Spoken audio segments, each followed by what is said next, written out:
bien des choses ont été dites et imaginées au sujet de Dieu, mais laissez-moi vous raconter sa véritable histoire. Quelques millions d'années avant notre existence, vivait un être sur une terre inconnue. Celui-ci ressemblait bien en des points à nous autres humains, mais il était possédé par une forme de magie.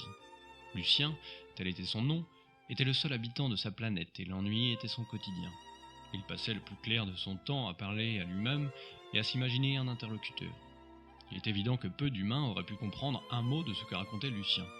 Et parfois Lucien lui-même ne saisissait pas le sens de ses pensées.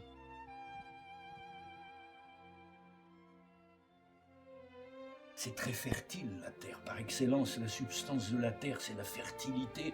L'humus, c'est de l'eau et de la terre. Une secrète intelligence qui fait la fertilité. Sur le plan physique, sur le plan du cœur et de l'esprit, il faut de la grâce, il faut de l'eau, il faut de la disponibilité, et puis il faut de l'intention vivante. Un jour, animé par une pulsion de vie, il se lança dans l'idée folle de créer un être à son image. Il ramassa d'abord de la terre, seule matière à sa disposition, et essaya de modeler des formes. À ce moment-là, Lucien passait jour et nuit dans son vétuste atelier. Les premiers essais n'étaient pas concluants et les créations de Lucien tombaient systématiquement en cendres.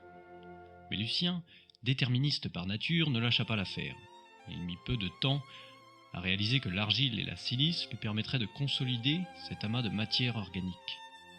Par la force de son corps et de son âme, le vieil homme parvint à donner une forme harmonieuse à ses créations.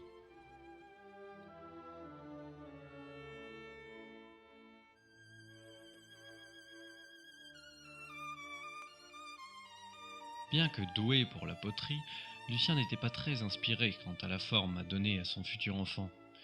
Il entreprit ainsi de lui donner sa propre apparence. Non content de ne pas le voir s'animer, un jour de dépit, Lucien laissa filer un souffle divin entre ses lèvres. Alors, par un miracle que nous autres humains ne pourrions comprendre, l'enfant fait de terre fut animé par la vie. Plus tard, il créa un espace pour que ce dernier puisse prospérer, ce que nous appelâmes la terre. Contrairement à une idée largement répandue chez les humains, la femme ne fut pas créée à partir d'une côte du premier enfant de Lucien.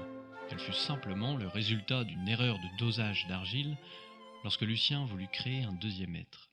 Et ce fut la plus belle erreur que le monde n'eût jamais connue.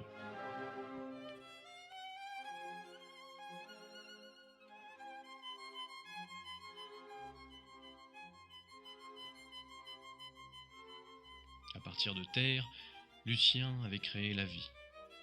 Il apprit alors que la plus insignifiante des créations amène parfois au plus beau des miracles.